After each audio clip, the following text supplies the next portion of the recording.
Heavenly Father, we beseech Thee. I kneel before You as a member of this age-old craft, praying to You for guidance as I am on a journey for more light, but more especially light that has been lost, forgotten, or hidden among the ages gone by. The light that connects us with our very meaning and informs us of our purpose. Light locked deep within our past, beyond lips that no longer speak, and paths forgotten, no longer traveled. Aid me in my pursuit, Lord, for historical light.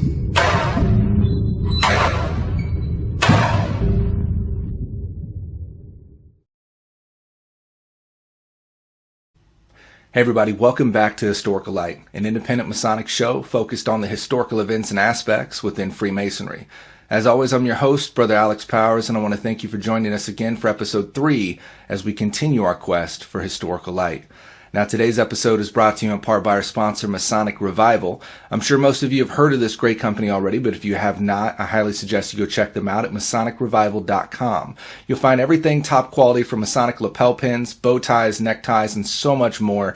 They're really an amazing company that is bringing that top quality need to Masonic merchandise. So check them out at their website, and if you use the promo code HLIGHT, all one word, you'll get free shipping on your order. So do that today. Now, as we get started here, we'll jump over to our friends at MasonryToday.com and see what happened in Masonic history today. Today in Masonic history, James M. Barnes was born in 1899. James M. Barnes is an American politician. Barnes was born in Jacksonville, Illinois, where he attended local schools. At 18, Barnes enlisted in the United States Marine Corps, serving during World War I. After World War I, Barnes attended college in Illinois in 1921, and in 1924 would attend Harvard Law School. Also in 1924, he would be admitted to the bar in Illinois and began practicing law in his hometown of Jacksonville. Barnes was also active in the business community of Jacksonville and was on the board of directors for the Ideal Banking Company and the Jacksonville Farm Supply Company, as well as several other companies. In 1926, Barnes served as the Morgan County Judge, and he would hold that position as a Democrat until 1934. In 1939, Barnes was elected to the United States House of Representatives from Illinois. He would also serve 2 consecutive terms there, losing a re-election bid in 1942. In March of 1943, Barnes was appointed to the administrative assistant position for President Roosevelt. He would serve in that position into Harry S. Truman's presidency, leaving in 1945. Barnes, after leaving his position of the White House, remained in Washington, D.C. and began practicing law. Barnes passed away in Washington in 1958. He was a member of Jacksonville Lodge number 570 in Jacksonville, Illinois. Well, that is definitely an impressive resume. I've actually heard this brother's name before. I'm sad to say I didn't know all of his background story as such, but I have heard his name, and I was impressed to find out that he was a brother. It's kind of a silver lining there. It's very cool when you find someone as accomplished as this and then have verification that they were indeed a brother. So the brothers over at Jacksonville Lodge should definitely be proud of the accomplishments of one of their own, and hats off to Brother Barnes as we remember you today. Well, the topic for today's show is we're going to be covering the Oklahoma Masonic Indian Degree Team. I've heard some wonderful things about these guys over the past couple years and the quality of work that they do, and I've always had a little bit of a connection there myself because I do have Native American blood within me, so it's always kind of sparked my interest towards them. And we were recently very lucky to be able to interview their secretary, Brother David Dill. So without further ado, we'll jump over, and I hope you enjoy today's interview.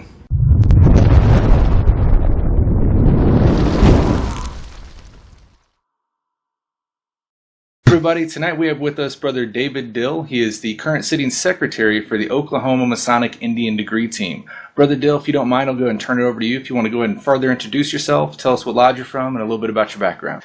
Yes, my name is David Dill, and I am the current secretary on the Oklahoma Masonic Indian Degree Team. I am actually the sitting worshipful master of Coweta Lodge number 251 for about another week before we have our elections.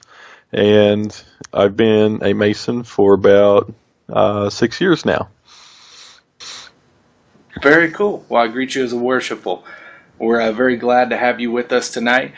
And just to kind of get into it, what enticed you to become a Mason? What brought you on this route of Freemasonry?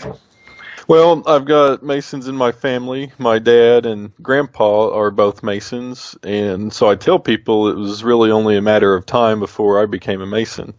I was actually in college, and right before my last year of college, my senior year, the summer before, I went down to the lodge for friends and family night and received a petition. One of the brothers just handed it to me, and I started to learn a little bit more about it just by reading the petition and the little pamphlet that I had. I'd grown up in the lodge. My dad and grandpa were both very active with the fish fries, breakfasts, and things. And, just growing up, I just thought it was something for old men to go to and eat and put on these fundraisers. I had no idea that there was all this other stuff involved with it.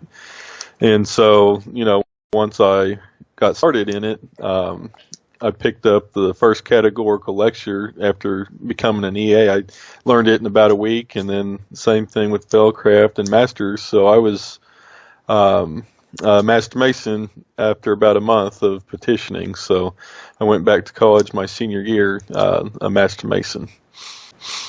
Very cool, very cool. Well, how long have you been a member of this degree team?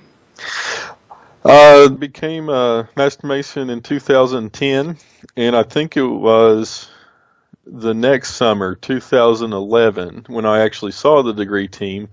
They were doing an outdoor degree down in Heavener, Oklahoma, which is kind of down in the southeastern mountains in the state.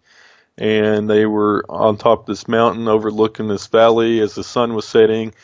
And I thought, man, this is awesome. Hey, I'm Indian. I'm Muskogee Creek. I've already learned all the ritual work. I had my A certificate. I can do this. I should be on this team. And so I found their email and emailed the director, and he got back with me. And then later that fall, I went with them on the first degree, which was 2011. So it's been little over 5 years now that I've been with the team.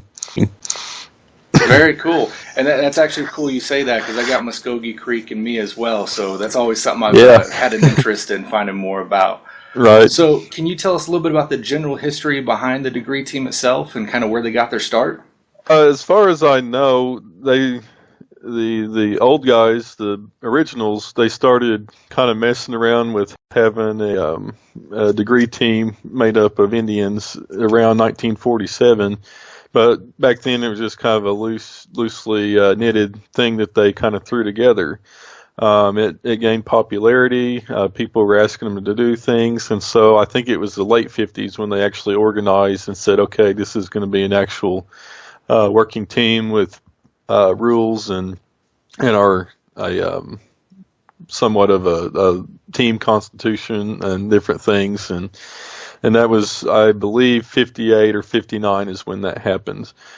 One of our old guys, really old guys, he just passed away. He was a member for more than 50 years. He wasn't an original, but I think he came along into Masonry about 2 or 3 years after the team formed, and he was quickly recruited to be on the team. And if anyone has seen the team in the last 15 years, they probably remember Brother Bob Archkit. He was the funny man, but also just an outstanding Indian, outstanding brother. But he was the closest thing we had to an original, and he passed away earlier this year. But we used to ask him things about the team way back, different people that were on it, and he was kind of our go-to guy. Right now, our next oldest guy, he's Brother Rolly McIntosh. He is the next oldest guy on the team, and he got on in 1980. So we've lost a lot of our between the 50s and the 80s. We don't have any of those guys with us anymore. Definitely, and that's something lodges nationwide can definitely relate with. We're losing brothers, unfortunately, way too fast and too many at a time. As far as membership of coming into this degree team, do you guys have requirements, or are there availability for people to join? we do ask that they can prove that they're native. Believe it or not, we'll get people that say, "Hey, I'm native. You know, my great grandma was a Cherokee princess or something." But beyond that, they don't know. Usually, we ask for a card. If they don't have a card, we'd say, "Well, do you have some pictures of relatives or any sort of way you can prove it?" That's one way. The other way is to be adopted onto the team. We do have. If anyone has seen the team in the last about 30 years, we do have 2 guys on the team that aren't native, but they just love the team, the concept of it so much that they would go with us and help set up for degrees, and sometimes would need to fill in for a part when we'd have a guy missing. And so in the Native American culture, we adopted them onto the team, and as far as we're concerned, they're just as much a part of the team as the rest of us. We do joke with them a little bit. When we tell each of our members' tribes after the degree is over, we say, "This is so and so of the Cherokee Nation." We get to them and we say that they're from the Sycamore Nation. Sycamore tree being the bark being white and slick, and that usually draws a laugh. And we didn't make that up. Someone asked them if they were in the Sycamore Nation. I think it was up in New York. They said, "Are you part of the Sycamore Nation where the trees are white and slick?" And so it just kind of stuck, and now that's what we refer to their tribe as. But it's all in good fun. Definitely. Well, speaking of the tribes, is there a main tribe that is kind of comprised behind the degree team itself, or is it a bunch of different tribal backgrounds that come together to comprise this? We do have, I think last count was like 8, 9, or 10 different tribes represented. Each of our, a lot of the guys are Muskogee Creek, but we do have Cherokee, Choctaw, Quapaw, Pawnee, Apache, and some others I can't think of. Shawnee, off the top of my head, we got a Shawnee. And so we do have a bunch of different tribes that are represented. Definitely. I'm sure there's a lot of history within there. Are there influences that arise from the different tribes into the work that you guys do on these degrees? There has been. No one does it currently, but I heard back in the 90s in the part of the degree, there's a prayer that is said in the second section. And there was a brother who was Creek, and he used to recite the prayer in Creek and then translate it into English. Oh, wow. But we don't have anyone that does that. Some of the stuff that we do have prayer songs that we've replaced the hymns that you might hear in a Master Mason degree, and sometimes there was some background music played with an organ. We've replaced that with our prayer songs, and the prayer songs are what you would hear at a powwow. They're ceremonial, and the ones that we use in the degree are appropriate for the occasion. The different places which we use them in the degree. And I can tell you that 2 of the songs, we use 3, and 2 of them are Ponca, and 1 of them's Kiowa. And one of the songs, I think it's one of the Ponca songs, was actually given to the team by the family that created the song. And so it's in the Native American culture, it's a big honor whenever someone gifts you with a song or passes along one of their family's songs to you. You kind of become the keeper of it, because none of the music's written down or recorded. It's all done by mouth to mouth, similar to a lot of our ritual work in Masonry. Definitely. Well, being under the Grand Lodge of Oklahoma, how much are you guys able to add into the degree work? Are they very strict on you staying exactly to the standard degree work? The Oklahoma Grand Lodge requires us to put everything in the degree that they require in Oklahoma to become a Master Mason, and that's what we do. We put it all in there, but they do allow us to add a little bit to it because of the uniqueness, the Native American culture, the authenticity of all the members in it. They allow us to dress a certain way, and then to add a little bit of humor to it as well. One of our guys said we do it for the humanity, to make it a little bit more believable, and to make our degree a little bit different than what people are used to seeing. We have had some members, not on the team, but Oklahoma Masons who have not cared for the way we do it. They say it has to be done a certain way, very strict, very formal. There should be no joking or anything of that nature. But then we have plenty of sway with some of the Grand Lodge officers, past Grand Masters and things, that they usually just say, leave the Indians alone, let them do their thing, because they represent Oklahoma across the USA and the world, and most of them see what we do, and they're very proud to have us. So, but yeah, we do add some stuff to it, and we could say that no two of our degrees are the same. If you see us do it one time, the next time you see us, it might be a little bit different. So, definitely. Well, yeah, I totally agree with having the fundamentals put into the degree itself, but being through different degrees and seeing different lodges do it, you can definitely tell the guy that reads directly from the book and is very monotone, and then the guy that puts a little bit of theatricals into it and really makes it his own. And it makes it so much more enjoyable for everybody, plus for the candidate itself that's going through it. So absolutely. I haven't personally been able to see one of your guys' degrees yet. I definitely have that on my list to do so, but I've heard about it, and everyone that has witnessed it in person has had great things to say. So definitely commend you guys for that. You guys are apparently doing a great job with that. Thank you. Now, what is the symbolism, some of the symbolism that could be found on the Native American side that you guys put into the degrees? Well, going back to the songs, one of the songs that we sing is very symbolic in that, without going into too much detail, the second section of the Masters, we'll say the candidate is going on a journey of sorts. You could call it that.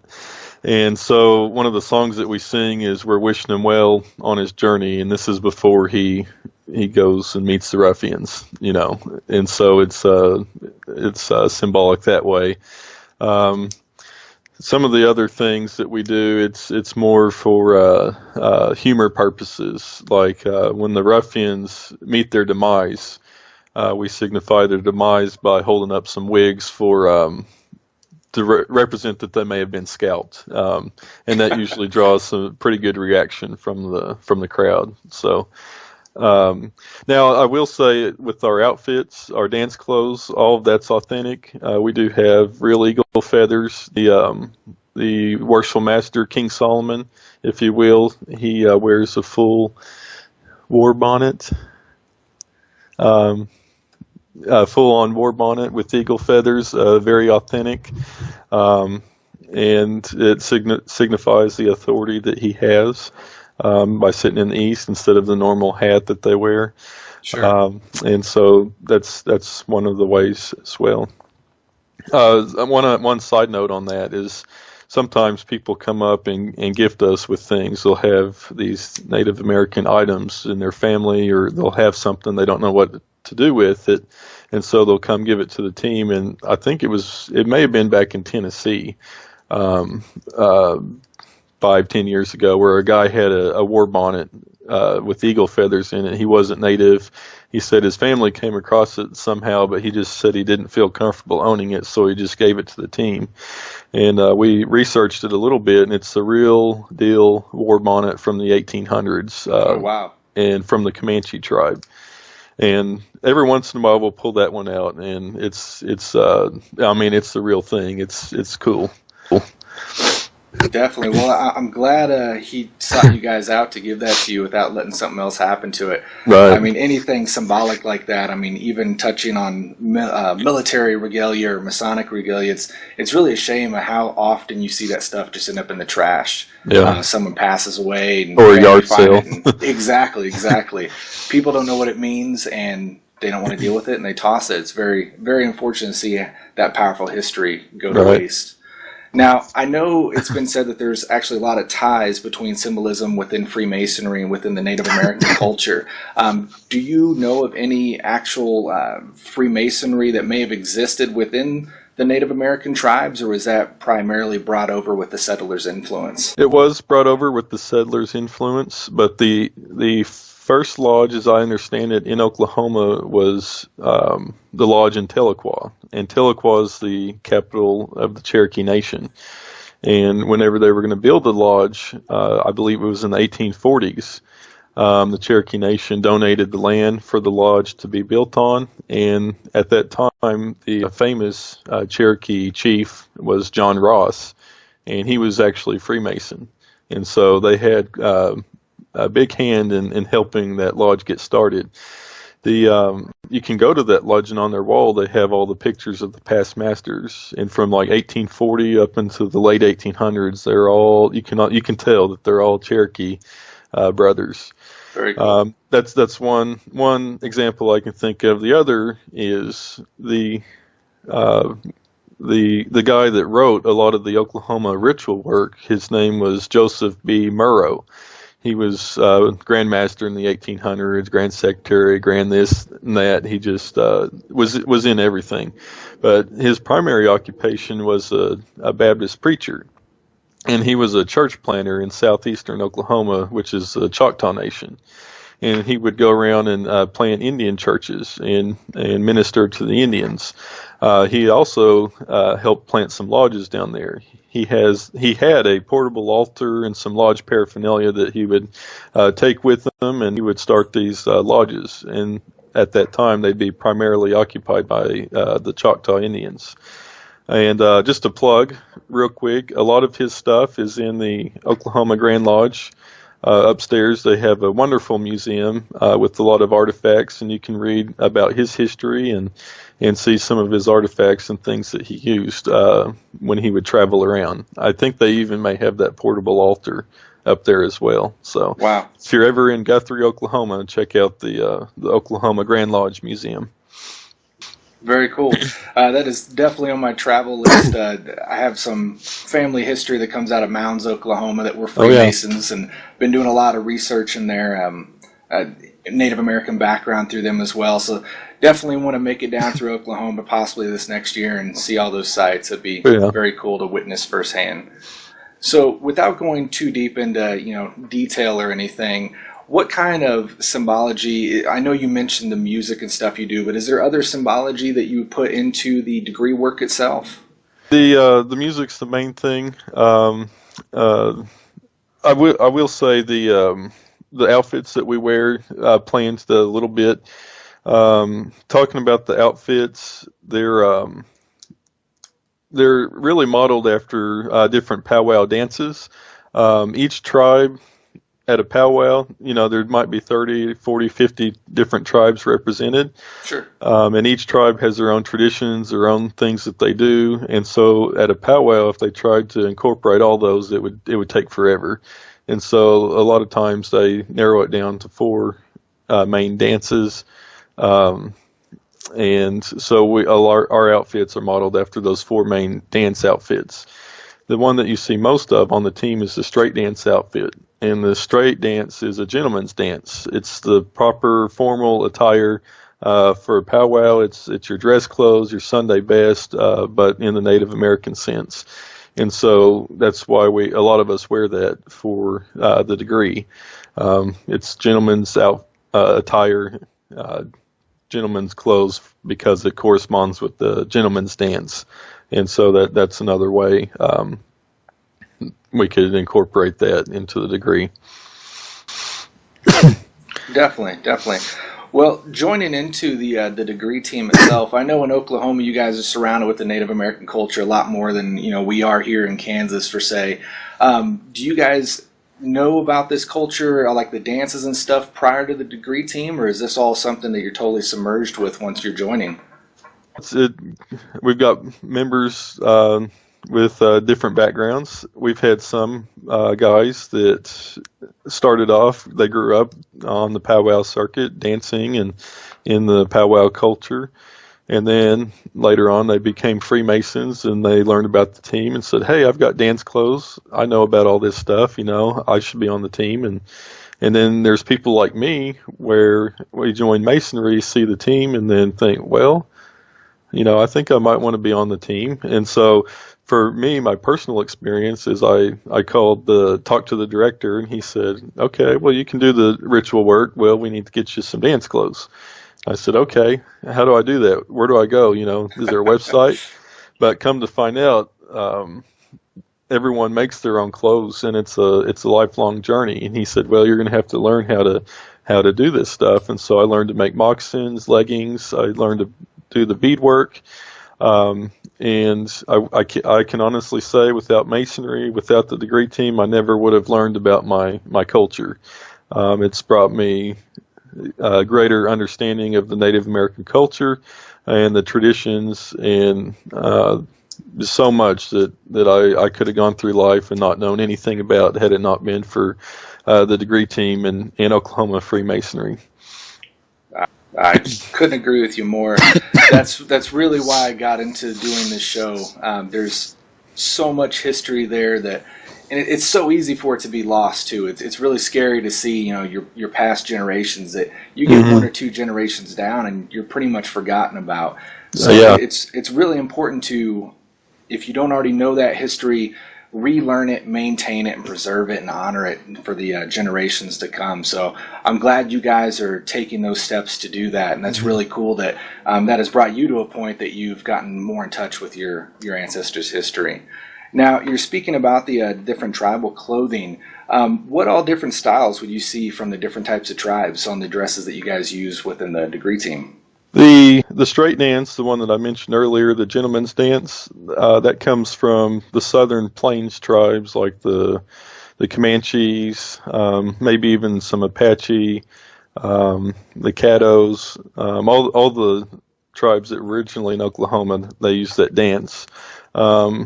The Cherokees, the Creeks, the southeastern tribes, their traditional dress would have been the turban, the ruffled shirt with the gorgets and the big sashes and things.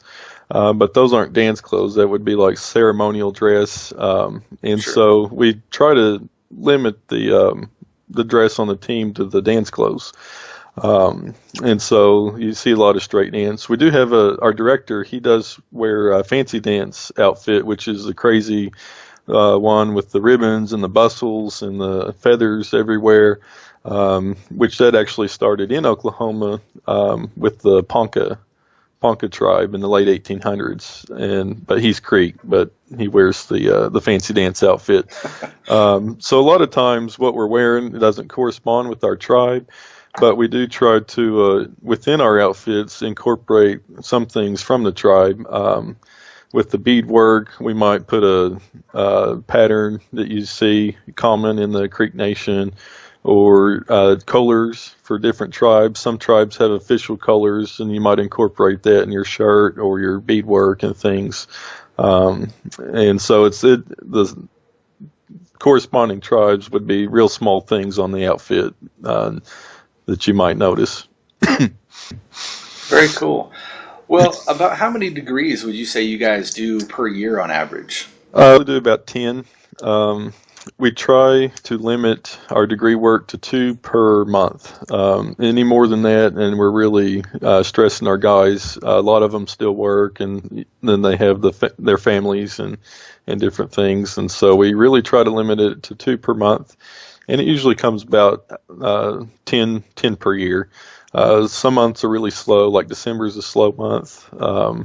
Some of the summer months get slow, picks up in the spring and the fall. That seems to be our busy season. Well, I mean, definitely with being a traveling degree team, that can put a lot of stress on family life and stuff. And, even getting brothers together for a degree at your local lodge, can sometimes be very hard for brothers coming straight from work and trying to fill those spots and stuff. Do you guys notice much of or witness much of a issue trying to fill those spots and being ready, being able to get off work and everything to do these traveling degrees? We kind of work around that is if it's in the Tulsa area, that's where most of the guys live, is Tulsa. We can do those on weeknights. And it's pretty doable for us. Anything outside of the Tulsa area, we try to move to Saturday and start in the morning and end in the early afternoon. And about 2 to 3 hours away from Tulsa is about how far we'll go for that on a Saturday. Okay. Anything farther than that, out of state, special things we'll make different accommodations for. But a lot of times, if we travel out of state, we stay overnight. We leave on Friday, do the degree, other events on Saturday, then come back on Sunday. And those type of degrees, we usually only get about 2 or 3 a year. But those are the ones everyone loves to do. So, oh, sure. So it's never a problem getting guys together for those. Definitely. Well, I can imagine how many brothers and different stories and stuff you've been able to witness on your travels. What is the farthest that the degree team has actually gone to do a degree? The farthest would be England. Oh, wow. Last time we went to England was in 2013, and I was fortunate enough to go with them to England. And we were there for 2 weeks, and we did 12 degrees in 12 different lodges on 12 different nights over the span of 2 weeks. And it was quite the experience. Every one of the lodges was packed. The English brothers, they couldn't get enough of the Indians. They just loved it, that they're real live Indians in England. And I will say it's quite the experience to sit and lodge in England. It's a lot different, but a lot of it is the same as what you see here in the United States. I will say, if you or any of the listeners out there have ever attended a festive board, after each meeting in England, they have a festive board. And England, they do it right, 3-course, 4-course, 5-course meals. And so we were fed pretty good our entire time that we were there. Definitely, giving that Masonic growth an entirely different meaning. Yes. Well, that is a huge travel, taking all that to England. I mean, whoever did all the logistics on that deserves a round of applause. I can only imagine how many different bags and stuff it was to try to get all of your equipment and everything over there.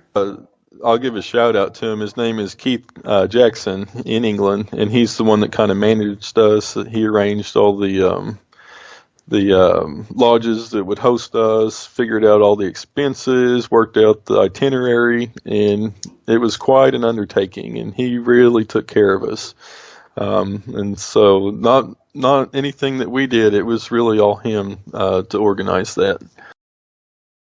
Well, that's very good for someone to invite you and be able to map it down that perfectly and have everything laid out. I know that, especially with what you guys do, that just makes the world a difference to be able to have so well organized and planned. Yep.